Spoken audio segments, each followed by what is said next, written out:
Hey everybody, it's the Ginger Optimist, and today I'm going to show you how I make my hair conditioner. I want to give a shout out to Diana, one of my followers, who asked if I would make this video. So hey Diana, here it is. Well, it's very simple. The first thing we're going to do is add water to our container. Mix up our Bragg's organic apple cider vinegar, shake it up. And add, you're gonna do half and half.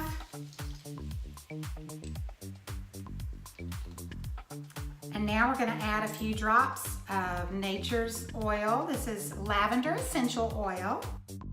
You can put however much, I just put 12 drops. You can put whatever amount you want to make it smell the way you want it to smell so it doesn't have such a strong vinegary smell when you're using it in the shower. Shake it up.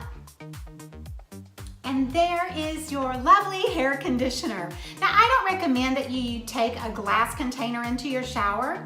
So I actually use a 7th generation dish soap container. I washed it out, and then when I make my hair conditioner, I make it in here because it's plastic and I don't have to worry about it breaking if I dropped it in the shower. One of the first questions that you might have is my hair going to smell like vinegar all day? The answer is absolutely not. Another question might be, do you have to use half the amount of vinegar? No, you can go less. It's just what I do and it works well for me. So you could actually probably do a third vinegar and the rest water and then your lavender oil. Another question might be, do you have to put lavender oil in it? Absolutely not. I just do it because it smells nicer when it's going on my hair or my husband's hair, and lavender has so many great benefits. So there you go.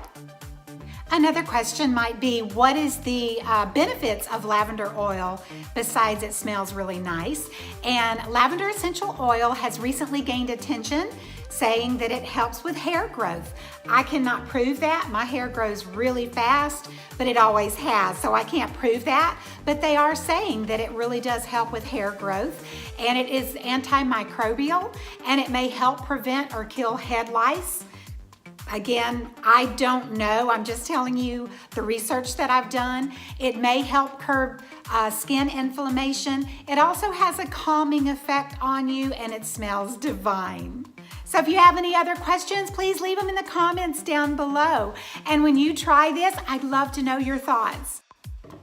That's all there is to it. I hope you enjoyed this video, and if you did, please give me a thumbs up. If you're not following me already, I hope you will. Have a great rest of your day. God bless. Bye.